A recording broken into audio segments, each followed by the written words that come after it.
Bonjour, c'est Gorky de la Team Bradva. Aujourd'hui, je vais vous présenter mon set pour l'OP de la semaine prochaine, là, à la TAT 91 sur Lanza Foire. Cette présentation va tourner autour du gilet tactique, le 6SH 117 de la marque Teshincom. On en parle juste après ça.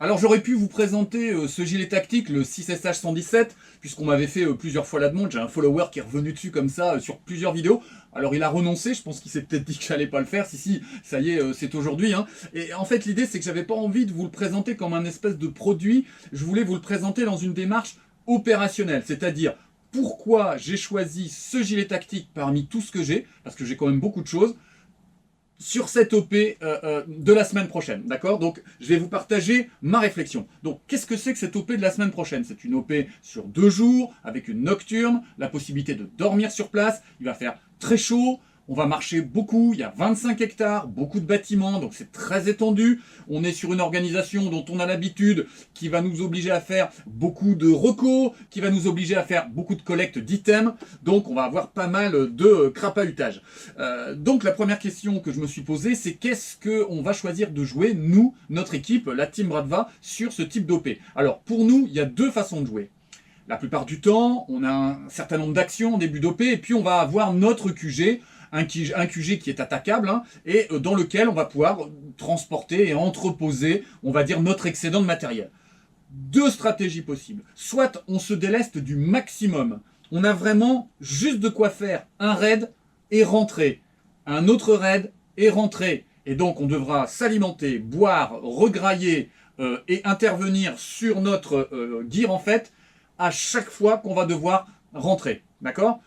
Deuxième possibilité, être dans une démarche reco. Et ça, c'est notre kiff. C'est-à-dire, on va effectivement emmener du matériel sur le QG, mais on va avoir qu'un léger excédent qui va rester dans le QG, et on va garder tout sur nous dans une démarche qui s'apparenterait à on part pour une journée complète. Donc forcément, au niveau des contraintes, il va falloir avoir un ensemble qui me permette de lutter contre la chaleur, qui va me permettre d'avoir beaucoup d'emport en munitions, recharge, consommables de récupération, c'est-à-dire l'eau, la nourriture, et puis un petit peu de quoi réparer, et puis de quoi lutter contre les nuisibles. Enfin, il y a tout un tas de choses comme ça que je vais devoir avoir sur moi, donc je dois avoir de l'emport. Si j'ai de l'emport, c'est lourd, il faut donc que j'ai du confort de portage. Et puis, comme c'est une journée complète, j'ai besoin que ce soit extrêmement personnalisable, puisque je vais avoir plein de petites choses à faire sur le terrain, et pas tranquillement dans mon fort. Donc il faut que la modularité de mon gilet soit adaptée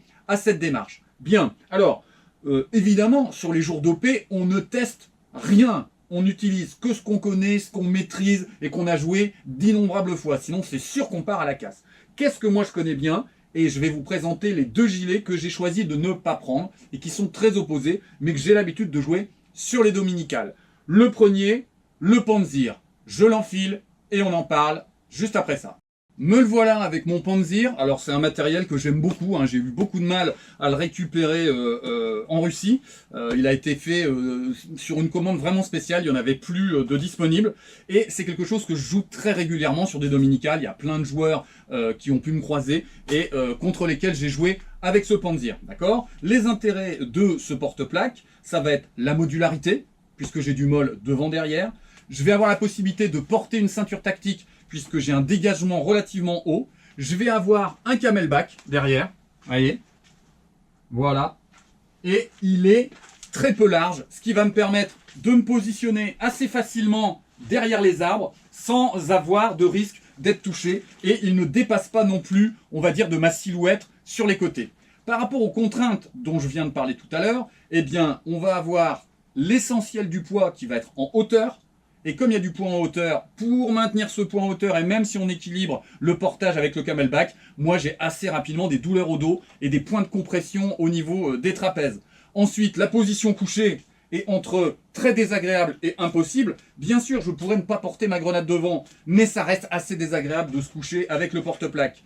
Mon emport est extrêmement limité, je peux avoir de l'eau, mais je peux pas avoir d'item. Ça, c'est vraiment problématique. Et effectivement, au niveau de l'emport munitions, 1, 2, 3, 4 et une engagée, ça va quand on fait des dominicales. À la journée, c'est assez pénible, surtout que moi je joue pas en high cap, d'accord? Par contre, voilà, j'ai de la modularité, j'en ai vraiment l'habitude. Et puis, j'ai chaud, j'ai tout de suite chaud. Et même si j'ai à l'intérieur les plaques, vous savez, boudinées pour les répartitions d'impact, ça reste quand même extrêmement chaud. Alors, ceux qui ne l'ont pas vu le Panzer, je m'avance un petit peu, voilà, pour vous montrer un petit peu mon set. Les gants, là ici, de quoi mettre les petites chargettes. Là ici, je vais mettre un petit chargeur de PA, ma grenade. La dague sur le côté. Ici, je vais avoir la petite lumière. Et puis, bien sûr, la radio très haute. Bien, donc le Panzer éliminé pour toutes les raisons que je viens de vous citer. Je le retire, j'enfile le Smerch et je vous dis pourquoi je ne prends pas le Smerch. Alors nous voilà maintenant sur le Smerch, voilà, très très classique. Alors c'est vrai qu'au niveau de l'apparence, tout de suite, ça fait très joueur russophile, il y a ce petit côté agréable quand on a envie d'avoir une identité assez affirmée. Alors, les points positifs sur le Smerch, on a un emport munitions très important puisqu'on est jusqu'à 12 chargeurs.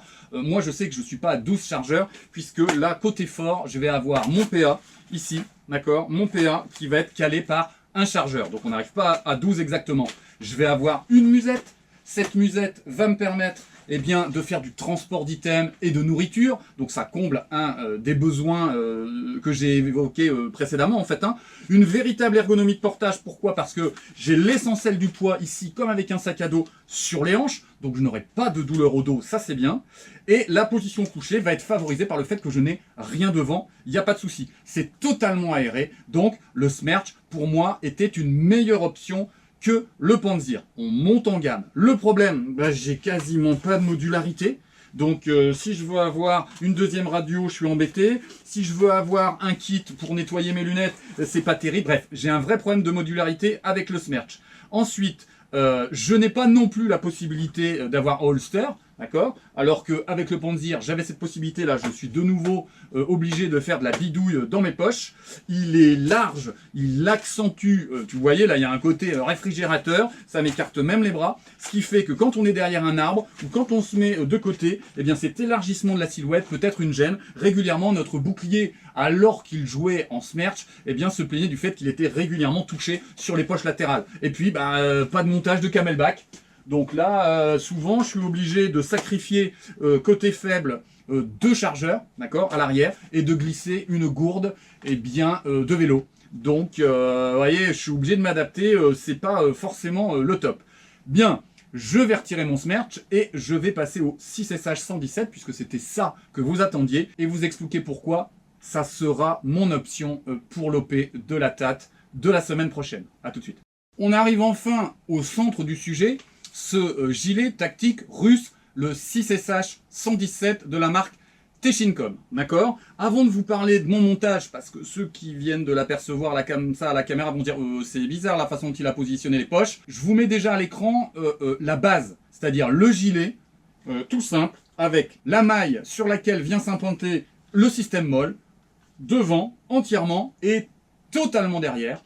Et vous allez pouvoir, puisque c'est un gilet MOL tout simple en fait, avec un clip, 2 clips et un clip ceinture. Donc c'est vraiment extrêmement simple, avec on va dire une ceinture rembourrée en bas, au travers et à l'intérieur de laquelle va passer la ceinture, une ceinture de type Smerch ou pantalon, une ceinture tactique rigide classique, d'accord? Mais qui va être prise dans 2 systèmes molletonnés pour qu'il n'y ait pas de frottement et que ce soit pas désagréable. C'est d'un confort de malade, les gars, d'accord? Un confort de malade. Bien. Et vous allez pouvoir ensuite acheter chez Teshincom, moi j'ai fait chez eux parce que voilà, on est sur une super marque.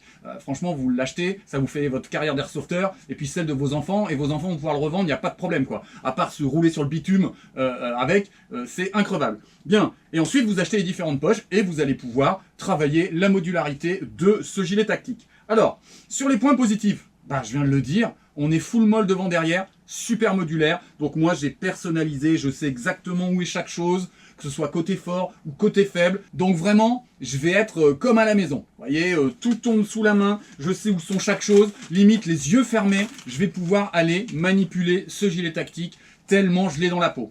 Alors, modularité, le camelback, voilà, dont je vous parlais, la possibilité d'avoir ma réserve d'eau, ma musette, pendant que je suis de dos, ici, d'accord. Bien sûr, un confort de portage exceptionnel. Pourquoi? Eh bien, on en parlera juste après avec la position de mes poches, mais je n'ai pas d'appui puisque je n'ai pas de sangle. C'est un simple gilet. Quand je m'approcherai tout à l'heure, vous verrez un petit peu mieux. Je n'ai aucun problème de confort de mouvement parce que la position couchée sera protégée par l'absence totale de poche, mais ça c'est mon choix de montage.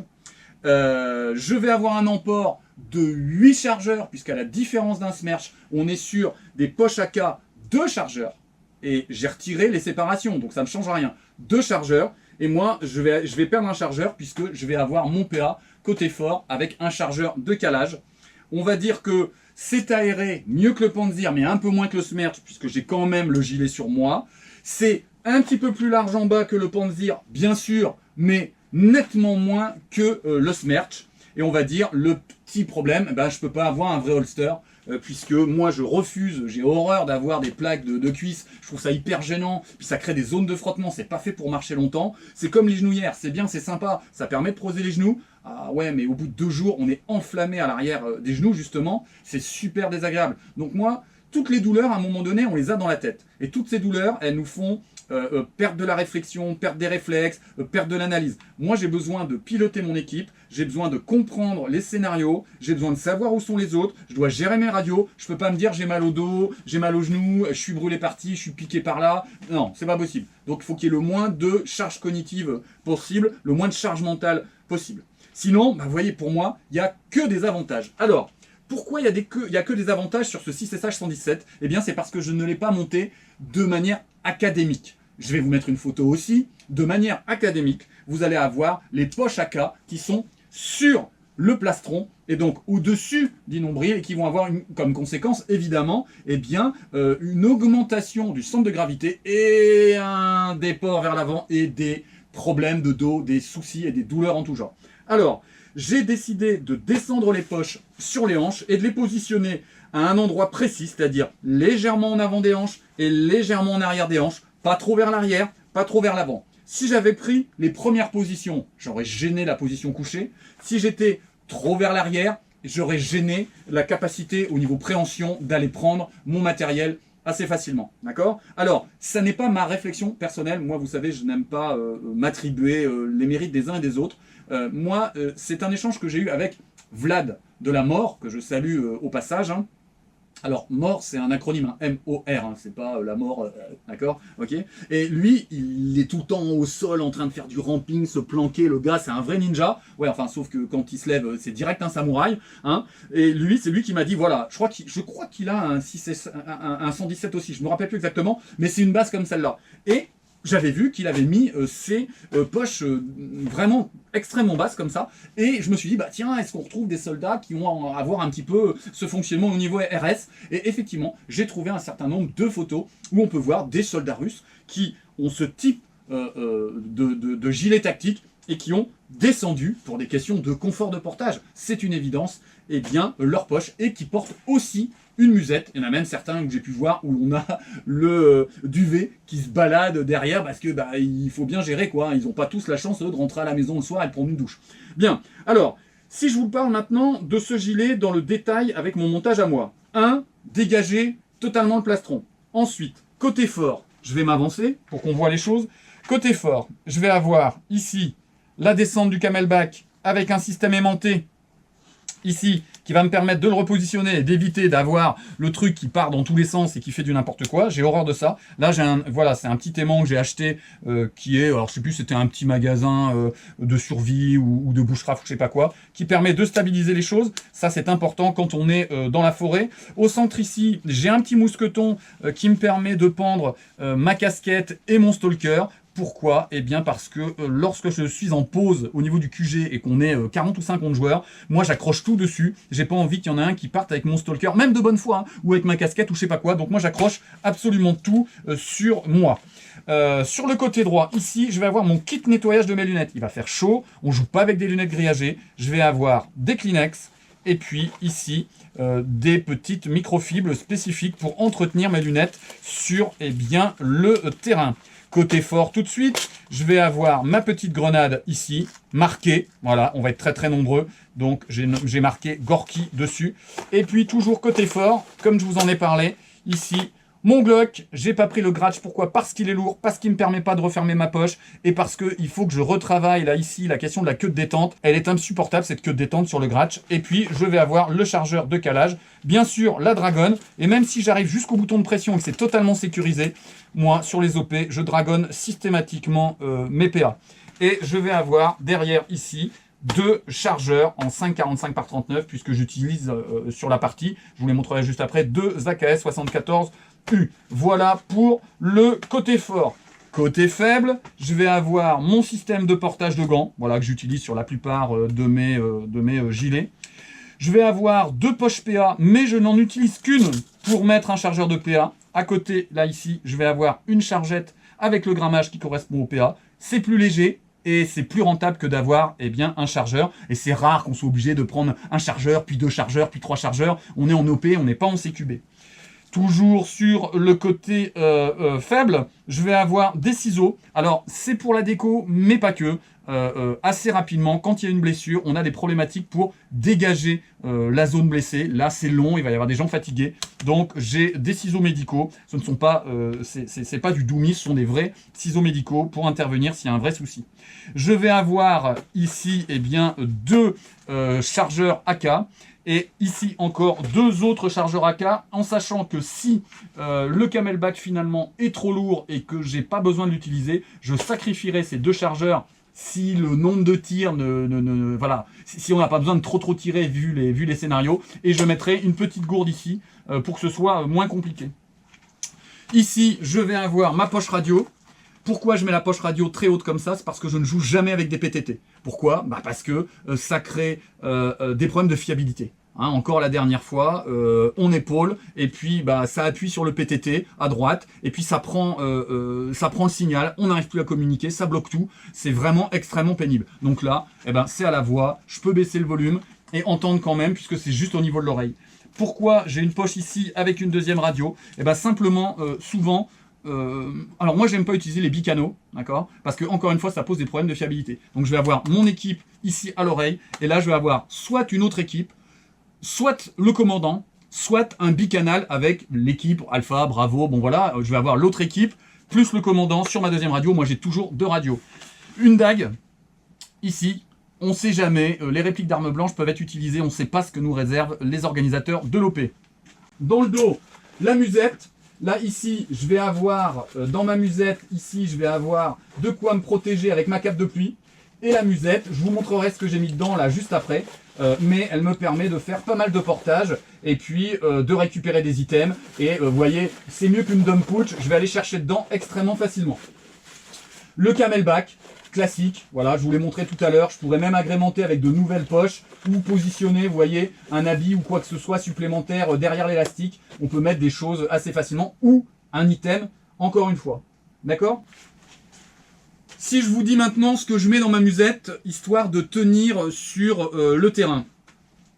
Une paire de chaussettes supplémentaires, oui, parce que là-bas, il y a des tranchées, il y a de l'eau, il y a un petit étang.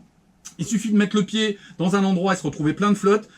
Si on fait ça à 10h du matin et qu'on finit à 18h, voire si on fait la nuit, je peux vous dire que le lendemain, les pieds sont détruits. Donc moi, j'ai toujours sur moi une paire de chaussettes pour, si je peux, changer immédiatement après l'incident. Et si je peux pas, changer lors d'une pause. Paire de chaussettes, les gars, ok? Moi, je n'emmène pas de billes. C'est-à-dire un sac de billes, j'emmène pas de sac de billes. Moi, je joue en semi, je suis plutôt en troisième rideau puisque je suis le leader de l'équipe. Donc, je vais pas envoyer des billes comme un fou. Donc, j'ai un gros bibi loader qui sera dans ma musette derrière. J'emmène ou j'emmène pas, ça dépend des scénarios, mais je joue pas en GBBR, mais des fois c'est bien de pouvoir recharger ou aider les copains à recharger leur PA quand il y a eu une attaque de fort. Donc voilà, j'ai une petite bouteille de gaz là de l'AB Predator. Je vais avoir un petit carnet avec son stylo parce qu'on peut avoir des choses à noter. On est dans une zone infestée, donc j'ai le petit produit anti-moustique dont je me serai aspergé, puis ensuite j'aurai aspergé ma tenue et j'en remets dans la journée. J'ai bien sûr des Kleenex supplémentaires, que ce soit pour les yeux ou si à un moment donné, il y a un besoin particulier qui nécessite ce genre de choses. Bien sûr, j'ai de la batterie supplémentaire qui est compatible quasiment avec toute l'équipe. Voilà, on est sur de la 11.1 en lipo, montée en DIN. Je vais pouvoir mutualiser avec la plupart des collègues. J'en ai souvent 2, voire 3 dans ma musette. Je vais avoir, et je trouve que les joueurs l'ont pas assez, je vais avoir une paire de lunettes d'airsoft supplémentaires. Ça m'est déjà arrivé d'avoir un souci et de péter une branche de lunettes. Franchement, hein, ça m'est arrivé déjà 2 fois dans ma carrière d'airsofter. Si c'est sur une dominicale, ouais, tu la tiens, les gars, ils restent autour de toi, tu rentres en salle, etc. Si on est à 1,5 km, parce qu'il y a une distance sur 25 hectares, on peut être très très loin en fait. Hein. Très loin, soit du QG, mais dans le QG, on ne peut pas vraiment intervenir et se mettre en sécurité. Mais on peut être très loin de la safe. Moi, je prends une paire de lunettes supplémentaires, 2 rechanges, en cas d'incident. Ça, c'est très très important, la sécurité, il ne faut pas lésiner. Et puis bon, voilà, après chacun fait ce qu'il veut. Moi, j'ai plutôt voilà, des cocktails exotiques avec des bananes séchées, des petites choses comme ça, à grignoter. Et j'aurai, eh bien, alors là, c'est fourni par l'OP, hein, j'aurai mon casse-dalle ou ma bouffe, ou un truc adapté pour manger. Moi, j'emmène pas la ration de survie parce que c'est beaucoup trop lourd. Je la mange pas le midi parce que c'est pas opérationnel. Lorsque vous commencez à faire votre chauffe, en fait, si tout d'un coup il y a une défense de fort, bah, vous êtes complètement coincé. D'accord ? Alors, c'était pas le but de détailler l'ensemble du kit, mais vous l'avez vu, j'ai choisi aujourd'hui, et ce sera ce que je porterai sur l'OP, une Sniper Suit de chez Anna. Voilà. Elle n'est pas en ripstop. Donc, elle laisse passer les piqûres d'insectes et elle laisse passer les piqûres de ronces. Donc là, c'est optimisation totale sur légèreté, température. Voilà, ça me permet de me refroidir extrêmement vite. Je mets rien en dessous, d'accord, et tant pis, si j'ai des piqûres, je sais qu'il y aura ça. C'est pour ça qu'il va falloir que je fasse très attention à m'asperger là d'anti-moustique, parce que c'est certainement pas ça qui va empêcher de passer les petits pics de ces animaux absolument détestables. Qu'est-ce que je vais utiliser comme réplique longue? Eh bien là ici c'est une ancienne AKMSU que, on va dire, j'ai recustomisé pour qu'elle ait un look d'AKS 74U. Voilà, c'est peut-être la réplique avec laquelle je le plus joué. Voilà, petit travelling rapide, le petit Krinkov, le hopper qui a pris un petit paint job. Voilà, j'ai un dot de chez Vector Optics, hyper fiable. Et puis voilà, le garrot qui a déjà une jolie patine. On est sur une réplique qui est full custom, hein, qui va me permettre d'engager à 60 mètres à la 0,30 extrêmement facilement. Et donc vraiment j'ai l'habitude, que ce soit au niveau des déplacements, de la course et des réflexes, c'est vraiment quelque chose qui me tombe sous la main, que ce soit à gauche ou à droite, extrêmement efficace. Réplique numéro 2 que j'emmènerai au QG et que je laisserai au QG. Là on est sur une pure AKS 74U, voilà, avec là aussi un dot extrêmement fiable, parce que c'est un dot RS de chasse, et puis la petite crosse à l'arrière qui va bien. Voilà, les 2 répliques que j'ai le plus jouées. Là, je ne lésine pas sur les répliques d'assaut. Je ne fais aucune invention, je ne teste rien. Je vous ai pas dit là tout à l'heure, le Glock 17, c'est le VFC gaz, puisque je le préfère au Gratch dans l'état actuel de mon Gratch, justement, hein, qui n'est pas très satisfaisant. Voilà, très important, les chaussures, mes chaussons. Oui, c'est pas russe, les Adidas GS G9. J'en ai testé plein des chaussures tactiques. Oui, elles valent cher, mais celles-là, je les ai depuis 5 ans. D'accord, 5 ans. Donc si vous changez tous les 2 ans ou tous les 3 ans et que vous mettez moins cher, bah, c'est des courbes d'amortissement. Moi, c'est des vrais chaussons. Là, je commence à avoir les semelles qui se décollent, mais je sais que j'aurai pas mal aux pieds. 1, j'aurai pas d'ampoule. 2, et même les pieds mouillés, c'est pas sûr que j'ai des ampoules, tellement elles sont thermoformées à mon pied. D'accord. La casquette, bah, c'est une SSO. J'ai choisi une tenue Progranichnik, voilà, c'est le nom du camo. Pourquoi? Eh bien parce qu'il va y avoir beaucoup de passages en clairière et qu'il est très efficace quand on prend la lumière et qu'on n'a pas la possibilité d'évoluer dans les zones d'ombre. D'accord? Il a un camo digital qui donne pas mal de profondeur. Il est plutôt pas mal pour ce genre d'OP d'été. Voilà, c'était un peu long, j'espère qu'avec la profondeur de champ et vous montrer de près, ça n'a pas été du n'importe quoi. Je verrai ça de toute façon au montage, hein, tant pis, ce sera fait. J'espère qu'on se retrouvera extrêmement nombreux le week-end prochain et qu'on va pas prendre la pluie et l'orage et que ce sera un bon moment. Venez nombreux, venez échanger avec nous. Mettez-vous en sécurité, bien sûr, essayez d'anticiper, n'hésitez pas à mettre dans les commentaires ce que vous mettez, ce que vous amenez, tous les petits trucs et astuces que vous avez l'habitude en fait de mettre sur votre gear ou emporter dans votre sac à dos ou dans votre musette. Ça n'est pas que moi j'aurais oublié que vous y penseriez, mais chacun son dada, chacun sa priorité. J'ai évidemment pas parlé de ce que moi j'emmènerais sur ma nocturne, puisque je l'ai déjà présenté dans une autre vue, et je ne vous dis pas non plus ce que moi je laisse au QG, puisque ça n'était pas le sujet et qu'on s'écarterait trop du 6SH en 17 qui était le centre de cette présentation. Eh bien, on n'oublie pas, c'est un loisir, donc on se fait plaisir, on se prend pas la tête et on se retrouve très bientôt. Allez, au revoir.